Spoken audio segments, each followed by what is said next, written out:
핀란드 정부가 북대서양 조약기구 나토에 가입하기로 했습니다. 스웨덴 여당도 나토 가입 추진을 밝혔는데요. 관련 소식과 함께 이 결정이 전쟁이 벌어지고 있는 유럽, 나아가 세계 정세에 미치는 영향 알아보겠습니다. 국제 이슈 짚어보는 국경 없는 저녁, 임상훈 인문결 연구소장과 함께하겠습니다. 자, 안녕하세요. 안녕하십니까? 네. 자, 핀란드는 결국 나토 가입을 결정을 했고 스웨덴도 곧 같은 결정을 내릴 것으로 보이죠. 그렇죠. 자, 이런 결정들이 뭐 국가 지도자나 여당이 뭐 일방적으로 내릴 수 있는 결정은 아닌 것 같고 해당 그 국가 안에 어떤 그 여론에 큰 변화가 있었나 보죠. 최근 몇 개월 사이에. 그렇죠. 여론의 변화가 이제 결정적이었다 할 수가 있는데 일단 그 자료 화면이 아마 있을 겁니다. 그거 한번 보면서 그 다음에 말씀을 나누시죠. Presidentin ja hallituksen ulkopoliittinen valiokunta ovat yhdessä linjanneet, että Suomi eduskuntaa kuultuaan hakee NATO-jäsenyyttä. Within NATO, Sweden will be a security provider. And the Social Democratic Party will support an application for NATO membership together with Finland. 네, 지금 화면 보신 것처럼 앞서 보인 화면이 이제 핀란드 대통령이었고 두 번째 화면이 스웨덴 총리. 그런데 이제 그 말씀하신 것처럼 핀란드는 이미 어제 15일 현지 시간으로 15일 대통령이 직접 발표를 해서 나토를 가입하겠다. 공식 입장을 밝혔고요. 스웨덴은 조만간 아마 그 같은 입장을 밝힐 것으로 보이는데 아무래도 아까 말씀하신 것처럼 그 정치권에서 결정한다고 될 수 있는 건 아니고 사실 핀란드 같은 경우에는 과거에 보통 이제 핀란드나 스웨덴 중립국가다 이렇게 흔히 말하지 않습니까? 국민들도 나토에 가입을 한다든가 이런 것에 대해서 굉장히 부정적이었습니다. 보통 여론조사를 보면은 20%에서 30% 정도만 가입에 찬성한다 뭐 이런 정도였거든요. 그런데 이번에 우크라이나 전쟁이 터지고 그 직후에 여론조사를 했는데 갑자기 이게 뒤집어진 거죠. 지금 3분의 2 정도의 여론이 나토에 가입해야 된다, 적극적으로 찬성하고 있다. 이렇게 이제 발표가 나오면서 정치권에서도 급박하게 움직이고 있는 것이고 급기야 지금 화면 보신 것처럼 대통령이 직접 가입 의사를 이제 밝힌 거죠. 예. 지금 말씀하신 대로 이를테면 한 작년 정도까지만 해도 여론조사를 해보면은 그렇게 높지가 않았는데 몇 달 전까지만 해도. 몇 달까지만 해도 자, 이게 뭐 냉전 시대 30여 년 동안도 계속 이렇게 중립국 위치를 지켜왔고 나토 가입을 안 했었던 이 나라들인데 그렇죠. 우크라이나 전쟁을 보고 국민들이 이제 큰 위협감을 좀 느꼈던 것 같습니다. 이렇게 이제 여론이 바뀌면서 나토 가입 쪽으로 이제 선회를 했는데 자, 그러면 이제 가입 절차는 어떻게 되는 겁니까? 가입 절차와 관련해서도 이제 그 핀란드가 입장을 밝혔기 때문에 나토 입장도 이제 공식으로 나온 거죠. 그 나토 사무총장의 발언이 있는데 역시 자료 화면 한번 보시고 말씀 나누죠. 예. It is clear that Finnish and Swedish membership matters for NATO. We will look into ways to provide security assurances, including by increasing NATO presence in the region. 사실 그 나토 북대서양 조약기구 아닙니까? 가입을 한다. 이것이 어떻게 보면 양날의 칼이 될 수도 있는 것이고 특히 이제 가입을 한다는 것이 이게 집단 방위 체제거든요. 다시 말하면은 이 5항에 어떻게 명시가 되어 있느냐면은 회원국 중에 한 국가라도 침략을 당할 경우 그것은 전체에 대한 도전으로 간주하고 전체 회원국 혹은 일부 회원국이 그 나라를 지원한다, 이제 군사 지원을 한다는 것이죠. 그렇게 돼 있기 때문에 집단 방위 체제인데 그렇게 하기 위해서는 그러니까 분담금을 포함을 해서 일정 부분 그 자격 조건이 있어야 됩니다.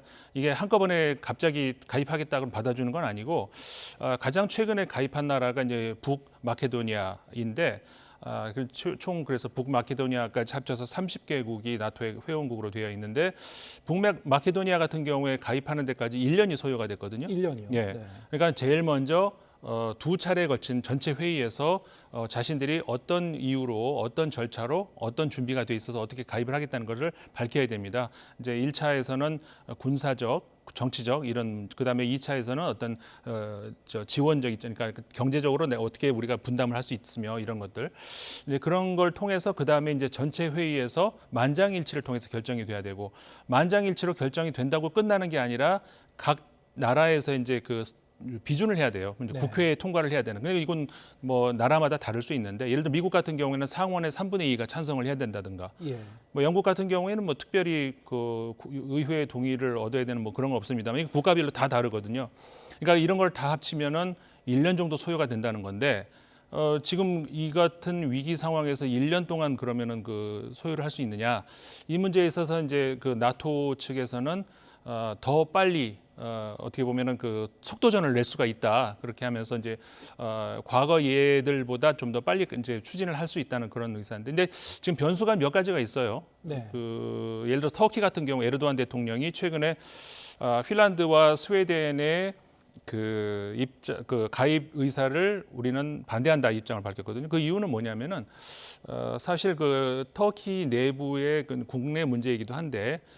PKK라고 하죠. 그러니까는 쿠르디스탄 노동자당이라고 하는 이게 터키에서 그리고 유럽연합과 미국에서도 이제 그 테러 단체로 규정을 하고 있는데 일종의 이제 분리주의 세력이고요. 그렇죠. 분리주의 세력. 근데 과연 테러단 이건 좀 논쟁의 여지가 있습니다. 근데 아무튼 뭐 그런 문제로 해 가지고 근데 이게 사실은 중립 국가의 어떻게 보면 숙명이기도 하고 의무이기도 하는 건데 이런 상황이 벌어졌을 때 스웨덴과 핀란드는 이 PKK 이들에 대한 은신처가 제공이 됐다라는 예. 것이 터키의 주장이거든요. 그 이유로 해서 그걸 수정하지 않으면은 우리는 승인할 수 없다. 이 문제에 대한 조정이 지금 좀 남아 있긴 한데 지금 최근 들어온 얘기를 보면은 그 핀란드나 이런 나라들 같은 경우에는 그거를 다시 좀 유동적으로 조정할 수 있다는 이런 입장을 보이거든요. 아마 이 무난하게 통과되지 않을까 이렇게 생각이 됩니다. 예. 자, 이 핀란드가 일단 그 러시아의 군사적 위협에 대해서 좀 민감하게 생각할 수밖에 없는 그 이유가 있는 것 같아요. 일단 지도를 보시면은 시청자 여러분도 이제 이해를 하실 것 같은데 일단 이 유럽 연합 회원국 중에서 러시아와 이제 맞댄 국경의 길이가 가장 길다고 하죠. 그렇죠. 1,300km 정도의 예. 긴 국경지대를 공유하고 있는데 지금 아마 지도가 준비가 돼 있을 겁니다. 지도를 보시면 아마 이해가 더 빠른데 지도 나왔죠? 그러니까는 러시아와 국경을 맞대고 있는 나라들을 이렇게 보시면은 지금 핀란드가 가장 길게 국경을 맞대고 있지 않습니까? 그 핀란드와 러시아는 과거 20세기 초 1939년이었죠. 39년 말에 전쟁이 한번 크게 치러진 적이 있습니다. 예. 그 어떻게 보면 핀란드의 구군이 그 결정될 수 있는 그런 전쟁이었는데 그때 러시아가 승리는 했습니다만은 사실은 패배에 가까운 승리를 했거든요. 그렇게 되면서 핀란드는 결국 러시아의 많은 것을 이제 수용을 하기도 했지만 러시아도 큰 상처를 입고 그런 역사를 가지고 있는데 사실 그러니까는 그 당시와 지금과 핀란드 입장에서는 러시아의 어떤 그 안보 위협은 마찬가지거든요. 네. 근데 그때는 우리가 소위 핀란드화라는 말이 외교가 있습니다. 뭐냐면은 강대국의 어떤 어느 정도 비율을 맞춰주면서 좀 유동적으로 이제 대처한다 뭐 이런 건데 그럼에도 불구하고 지금은 뭐 잠시의 그 재고도 없이 바로 나토에 가입하겠다는 거거든요. 그러니까 그만큼 러시아의 어떻게 보면 자충수다. 그때도 안보 위협이었고 지금도 안보 위협인데 지금은 거리낌 없이 나토에 가입을 하고 전 세계가 저 관심을 가지고 보고 있지 않습니까? 예. 역시 그 러시아의 자충수다 이렇게 봐야 되겠죠. 푸틴의 의도와는 뭐 무관한 180도 다르게 그렇죠. 완전히 지금 다른 흘러가고 결과를 있습니다. 예. 얻게 된 거죠. 자, 근데 이 나토에 이제 가입한다는 것의 의미는 유사시에 이제 나토 군뿐만이 아니고 사실 뭐 나토 군이라고 하면은 거기 이제 미국 병력도 같이 포함돼서 핀란드 안으로 이제 들어갈 수 있는 그런 상황이 되는 것이고. 그렇죠. 지금 지도에 보셨듯이 러시아와 굉장히 긴 국경을 맞닿고 있는데, 자 이렇게 되면은 오히려 이제 러시아 쪽에서 이 핀란드의 이제 나토 가입에 대해서 굉장히 좀 그 위기감을 느낄 것 같아요. 그렇죠. 당장 그 푸틴 대통령이 반발을 했죠. 예. 그 후회하게 될 것이다 이제 이런 이야기를 하기도 했었고 그런데 이제 핀란드 측 이야기를 보면은 핀란드 대통령하고 이제 푸틴 대통령이 통화를 최근에 했죠. 예. 통화 결과에 대해서 니니스토의 핀란드 대통령의 말은 의외로 푸틴 대통령이 담담하게 받아들였다라는 그런 뭐 어쨌든 그 핀란드 대통령의 말이지만 그렇게 얘기를 했거든요. 사실상 러시아가 지금 취할 수 있는 어떤 그 방법이 그리 많지는 않습니다. 사실상.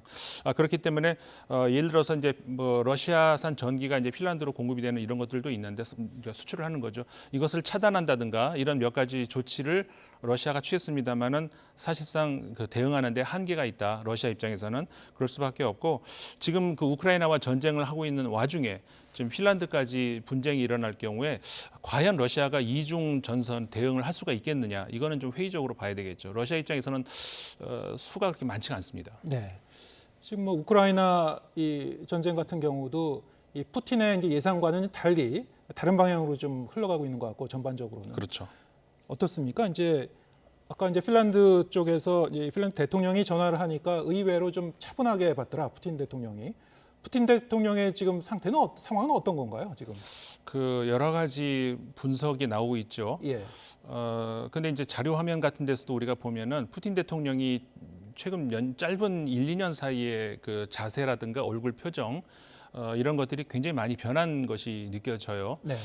그래서 이제 일부는 어떤 중병설도 나오고 있는데 뭐 예. 확인된 바는 없습니다만은 여러 가지 정황이 러시아가 내릴 수 있는 판단이 과연 이게 현명한 판단일까라고 하는 그러니까 전문가들의 어떤 예상이란 분석 이런 것들이 빗나가는 경우는 굉장히 많았거든요. 물론 전문가들이 실수할 수도 있는 것이지만 합리적인 판단이라 싶은 어떤 이런 것들이 그러니까 러시아 입장에서 합리적인 판단이라 싶은 것들이 많이 빗나가고 있는 것이 과연 그냥 전문가들의 어떤 오판이냐 아닐 수도 있다는 것이죠. 예. 푸틴 대통령의 판단에 그리고 혹은 이제 그 어떤 보고 체계에 문제가 있을 수도 있다 이런 지적들이 나오고 있습니다. 예, 그렇군요. 자, 이런 가운데 지금 핀란드와 이제 스웨덴이 이제 나토 가입을 추진하고 있습니다만 이와 별개로 일단 그 이후에도 그 유럽군이라는 걸 이제 추진하고 있던 게 있죠. 2025년 이제 출범 목표로 그렇죠. 추진하고 있었는데 자, 이 우크라이나 전쟁을 계기로 그 유럽군 이 창설이 좀 탄력을 받게 되는 건가요? 어떻게 봅니까? 그렇죠. 네. 사실 유럽군이라고 하는 것은 정확히 말하면 유럽연합군인데 예. 그러니까 유럽 전체 국가가 해당되는 건 아닙니다. 그러니까 예. 이제 유럽연합, EU의 군대를 말하는 건데 사실 나토와 이제 별개죠. 전혀 네. 별개의 것이고 나토는 이제 1949년도에 북대서양 조약기구라 해서 미국, 캐나다까지 포함하고 예. 터키도 포함하고 이런 북대서양을 끼고 있는 그러니까는 그 아메리카 대륙도 참여를 하는 것이지만 유럽연합군은 말 그대로 유럽연합의 국가들만 참여할 수 있는 이런 군대인데 사실 유럽연합이 창설 때부터 그런 계획을 가지고 있었거든요. 예. 제일 처음에 이제 경제를 통합을 하고 그 다음에 군사 통합하고 외교, 정치까지 통합을 하는 이런 큰 다만 이제 문화는 더 잘게 이제 세분화하고 이런 계획 하에서 특히 마크롱 대통령이 그 유럽 연합군에 대해서 굉장히 그 추진 의사가 강하게 있거든요. 특히 예. 이번에 재선되지 않았습니까? 그렇기 때문에 유럽 연합군의 창설이 더 탄력을 받을 수 있다. 그럼 미국의 입장은 그러면 과연 어떨 것인가? 미국 입장은 사실 과거의 세계 경찰의 입장에서 많이 좀 힘이 빠졌죠. 그래서 이제 그 아시아 지역의 쿼드라든가 예. 이것이 이제 유럽 지역에서는 유럽 연합군이 그 역할을 그러니까 미군의 어떤 그 뭐라고 할까요? 그 빠진 힘을 또 메꿔줄 수 있는 예. 그런 역할을 할 수 있다. 이제 이렇게 보고 있는 것이죠. 그러니까 이게 상충된다기보다는 어떻게 보면 보완 관계다 이렇게 볼 수가 있습니다. 예, 상호 보완적인 거다. 그렇죠. 예, 나토군과 유럽군. 어쨌든 이제 이 러시아의 우크라이나 침공을 계기로 해서 전혀 이제 그 연초만 해도 예상하지 못했던 이런 그 국제 정세의 변화가 일어나고 있습니다. 예, 앞으로 잘 지켜봐야 될 것 같습니다. 임상훈 인문결 연구소장과 함께했습니다. 고맙습니다. 고맙습니다.